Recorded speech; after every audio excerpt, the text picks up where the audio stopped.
আমি রিয়া, আল্লাদের সাথে আমার আরেকটি ব্লগে আপনাদের সকলকে ওয়েলকাম জানাই। ব্লগটা যেদিনের দেখছেন সেদিন ছিল ক্রিসমাস ইভ। অবশ্য থাম্বনেল দেখে তা বলার অপেক্ষা রাখে না। আজ চলেছি এক চার্চে। দিনটা ক্রিসমাসের, আর এদিন চার্চে তো যেতেই হবে। যাওয়ার পথে দেখছি ব্রিজগুলোতে দুর্গাপুজোর মতন লাইট দিয়ে কি সুন্দর করে সাজিয়েছে, ভালোই লাগছে দেখতে। রাস্তায় যেতে যেতে দেখলাম বিড়লা মন্দির। অনেকদিন এই বিড়লা মন্দিরে আসা হয়নি। আমরা আজ চলেছি পার্ক সার্কাস ময়দানে ও তার পাশে চার্চটিকে দেখতে। এসে পৌঁছে গেছি আমাদের ডেস্টিনেশনে। এখানে বেশ বড় করে মেলা বসেছে, তবে শুধু মেলা দেখতে আসিনি, এসেছি অন্য এক জিনিস দেখতে। আগে মেলাটা ঘুরে নি, তারপর সেখানে যাব, আর আপনাদেরও নিয়ে যাব।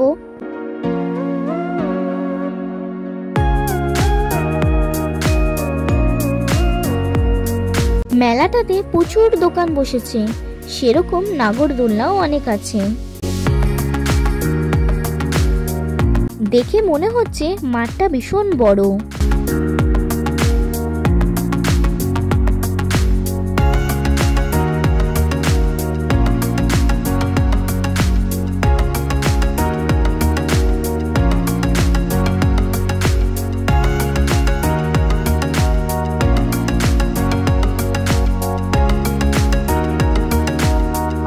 চলে এসেছি সেই জায়গাটাতে, যার কথা আপনাদের একটু আগেই বলছিলাম। এটা হলো অ্যাকোরিয়াম টানেল। এখানে প্রচুর রকমের মাছ আছে, যারা আমার মাথার উপর ডান দিক থেকে বাঁ দিকে ঘুরে বেড়াচ্ছে।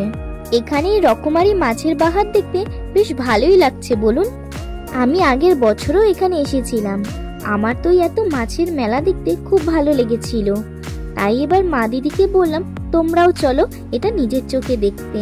তবে জানেন তো, আগের বারের থেকে এইবার দেখছি মাছের সংখ্যা অনেক কম। এন্ট্রি ফি নিয়েছে 100 টাকা। সেই অনুযায়ী আরো মাছ থাকলে ভালো হতো।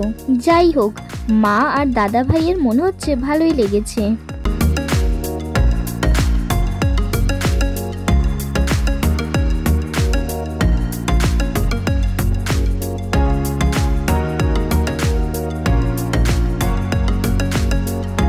মেলা ঘুরে এবার ঢুকছি চার্চে। চার্চটা অতটা ফেমাস না হলেও লাইটিং আর ডেকোরেশনের দিক থেকে দেখছি বড় চার্চগুলোকে টেক্কা দিতে পারে। সত্যি খুব সুন্দর করে সাজিয়েছে। ওই দেখুন, লাইটিং দেখতে দেখতে আসল জিনিসটাই মিস করে ফেলছিলাম। সামনে অ্যানিমেশনে জিজাস ক্রাইস্ট অর্থাৎ যিশু খ্রিস্টের জীবন কাহিনী প্রজেক্টরে দেখানো হচ্ছিল। আপনারাও দেখুন আমার সাথে।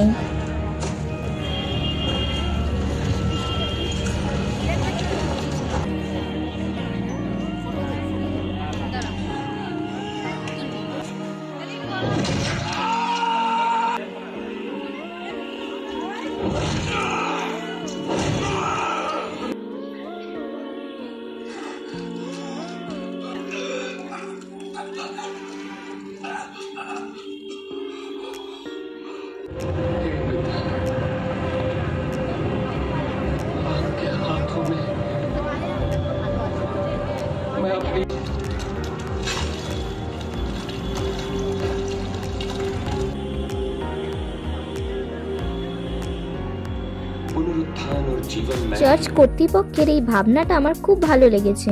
এত বছর ক্রিসমাসে অন্যান্য চার্চে গেছি, তবু লর্ড জিজাসের যে ক্রুজ বিদ্ধর ঘটনাটা এখানে দেখানো হলো, তা অন্য কোথাও এত সুন্দর করে দেখানো হয়নি। আমি যদিও ছোটবেলা বাইবেলে এটা পড়েছি। এই চার্চে আসাটা খুবই সহজ। চার্চের নামটা আমি স্ক্রিনে দিয়ে দিলাম। এটা পার্ক সার্কাস 7 পয়েন্ট ক্রসিংই আছে।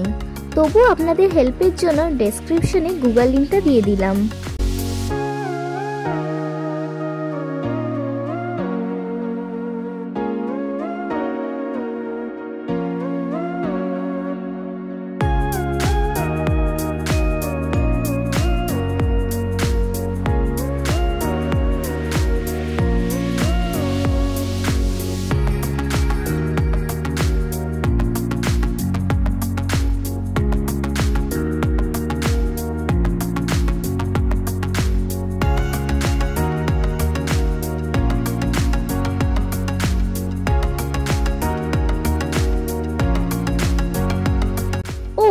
ক্রিসমাসে কি পরলাম সেটা তো আপনাদের দেখানোই হয়নি।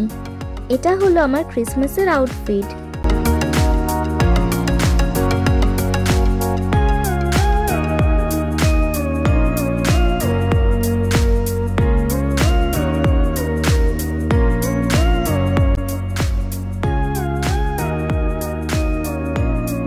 যাই হোক, এবার যাচ্ছি সাউথ সিটি মলে।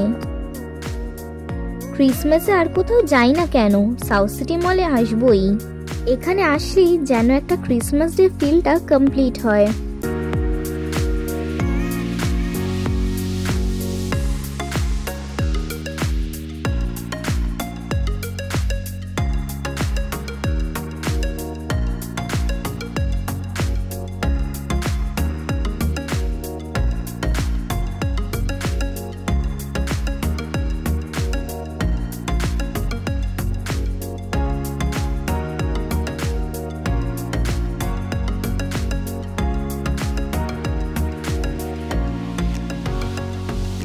প্রত্যেকবারের মতো সাউথ সিটি মলটা এবারও খুব সুন্দর করে সাজিয়েছে, ভিড়ও হয়েছে খুব।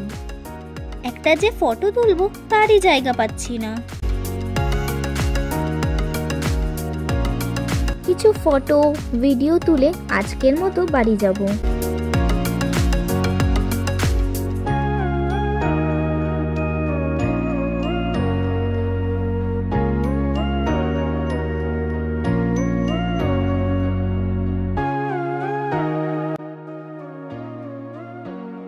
এবার ক্রিসমাসে মা দাদা ভাইয়ের লুকটাও দেখুন।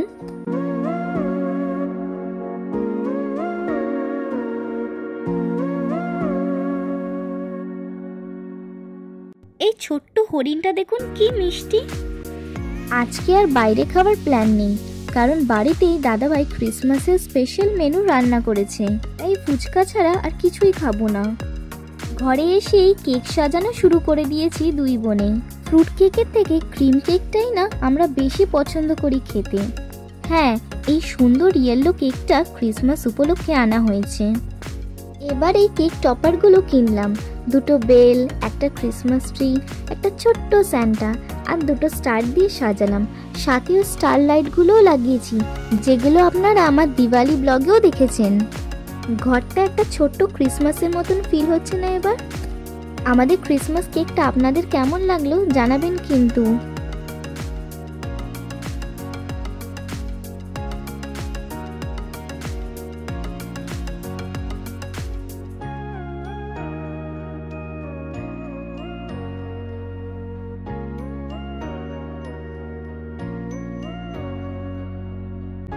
এবার চট করে কেকটা খেয়ে নিই, তারপর তো ডিনার করতে হবে।